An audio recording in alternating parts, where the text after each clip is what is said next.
हाँ, तो जय हिंद। कैसे हैं आप सभी? उम्मीद है कि आप सभी मस्त होंगे, ज़बरदस्त होंगे और अपने-अपने पढ़ाई में लगे होंगे। चलिए आज का क्लास स्टार्ट कर रहे हैं, जो कि क्लास 12 का चैप्टर नंबर 1 बातचीत का सब्जेक्टिव क्वेश्चन 1 से लेके 4 तक भाग 1 में करा चुके थे। आज भाग 2 है, जो कि 5 से लेके सारांश तक कराऊंगा, टोटल सब्जेक्टिव करा दूंगा। ठीक है, तो चलिए स्टार्ट करते हैं। देखिए व्याख्या करें। चलिए व्याख्या करना है। चलिए क्या है क्वेश्चन, पढ़िए आप लोग एक बार। हमारी भीतरी मनोवृत्तियों परीक्षण नए रंग दिखाया करती है। पंचात्मक संसार का बड़ा भारी आईना है, जिसमें जैसा चाहो वैसा सूरत देख लेना कोई दुर्घट बात नहीं है।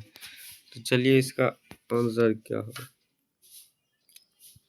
चलिए ख नंबर क्वेश्चन, चलिए बोलिए आप लोग कमेंट बॉक्स में क्या होगा। प्रस्तुत पंक्तियां विद्वान लेखक बालकृष्ण भट्ट द्वारा रचित बातचीत निबंध से लिया गया है। इन पंक्तियों के माध्यम लेखक ने क्या प्रस्तुत, सॉरी गलती हो गया कैसे। प्रस्तुत पंक्तियों विद्वान लेखक बालकृष्ण भट्ट द्वारा रचित बातचीत निबंध से लिया गया है। इन पंक्तियों में लेखक ने लिखा है कि जब मनुष्य समाज में रहता है तो समाज से ही भाषण सीखता है। उससे विचार अभिव्यक्ति का माध्यम बन जाती है, परंतु उसके अंदर की मनोवृत्तियां स्थिर नहीं रहती है। चलिए स्थिर नहीं रहती है। वैसे में भी कहावत कहा गया है, कहाँ थे, उसके अंदर मनोवृत्तियां स्थिर नहीं रहती है। वैसे भी कहावत ये कहा गया है कि चित्त बड़ा चंचला होता है। इसी चंचला के कारण एक मनुष्य दूसरे मनुष्य को दोस्त और दुश्मन मान लेता है। वह कभी क्रोध कर लेता है तो कभी मीठे बातें करते हैं। इस स्थिति में मनुष्य की असली चरित्र का पता नहीं चल पाता है। मनुष्य के मन की स्थिति गिरगिट की तरह रंग बदलती रहती है। कैसे बदलती है? गिरगिट की तरह बदलती रहती है।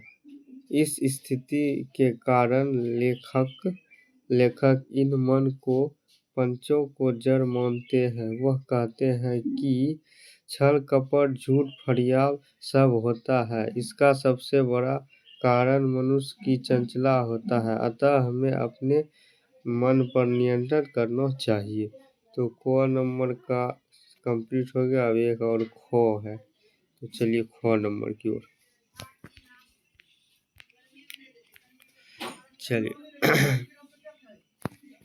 चलिए इसका क्वेश्चन क्या। सच है जब तक मनुष्य बोलता नहीं तब उसका गुण दोष प्रकट नहीं होता। तो चलिए इसका क्या आंसर है।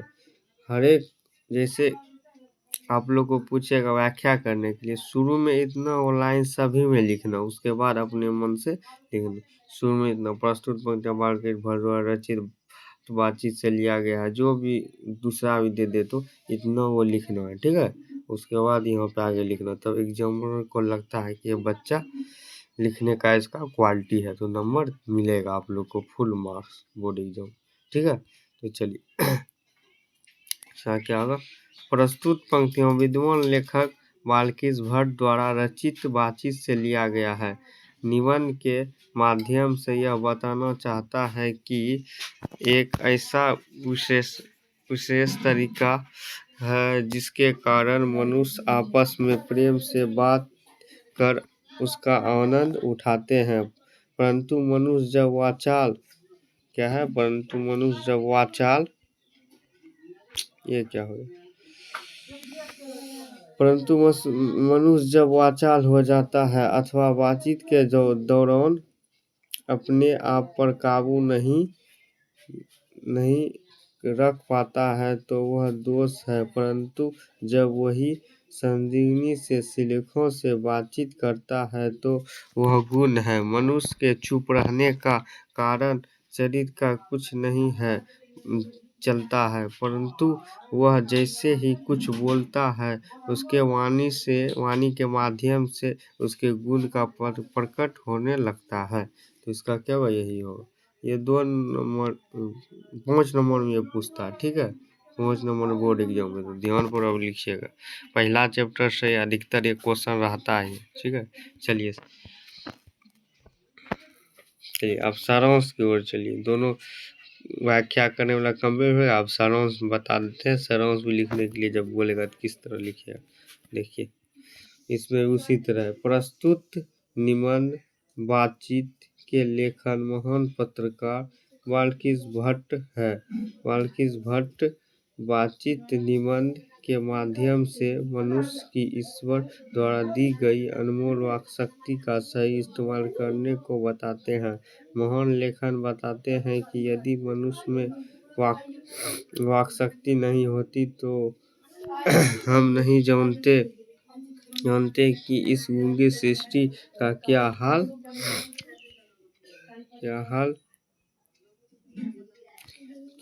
होता। लेखक बातचीत के भिन्न भिन्न तरीके भी बताते हैं। वह बताते हैं कि जहाँ आदमी की अपनी जिंदगी मजेदार बनाने के लिए खाने पीने चलने फिरने की जरूरत होती है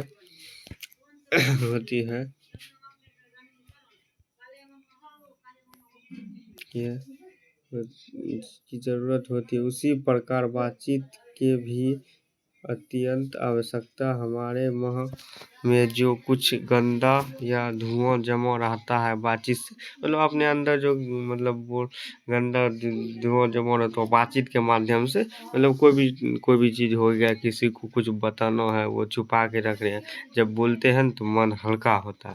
किसी के पास ये हो गया वो हो गया, तो उसी के कारण मन हल्का होता है। वह बातचीत के माध्यम से भाव बनकर मन से बाहर निकल पड़ता है।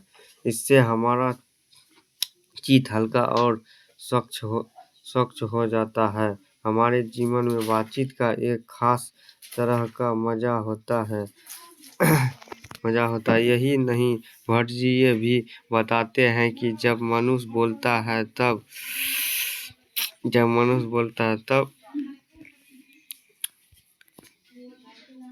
तब तक उसका गुण और दोष प्रकट नहीं होता। महान विद्वान व्यंजन का कहना है कि बोलने से ही मनुष्य के रूप का साक्षात्कार होता है। वे कहते हैं कि 4 से अधिक तो बातचीत तो केवल रमैयल है। यूरोप के लोग से बातचीत का उत्तम तरीका यह मानते हैं कि हम वह शक्ति पैदा करें जो अपने आप से बातचीत कर लिया करे। तो चलिए अब चैप्टर नंबर 1 का सब्जेक्टिव कंप्लीट हो गया है। अब चैप्टर नंबर 1 का ऑब्जेक्टिव कल के वीडियो में लाएंगे, सिर्फ रिवाइज आप लोग को कराएंगे। जो क्वेश्चन आप लोग को आता होगा कमेंट बॉक्स में लिखिएगा। तो चलिए आज का वीडियो समाप्त करते हैं। कल के वीडियो में ऑब्जेक्टिव लेके आ रहे हैं चैप्टर नंबर 1 बातचीत। आप लोग एक बार रिवाइज कर लीजिए। तो चलिए अगले वीडियो में आप लोग से मिलते हैं। और वीडियो अच्छा लगे तो लाइक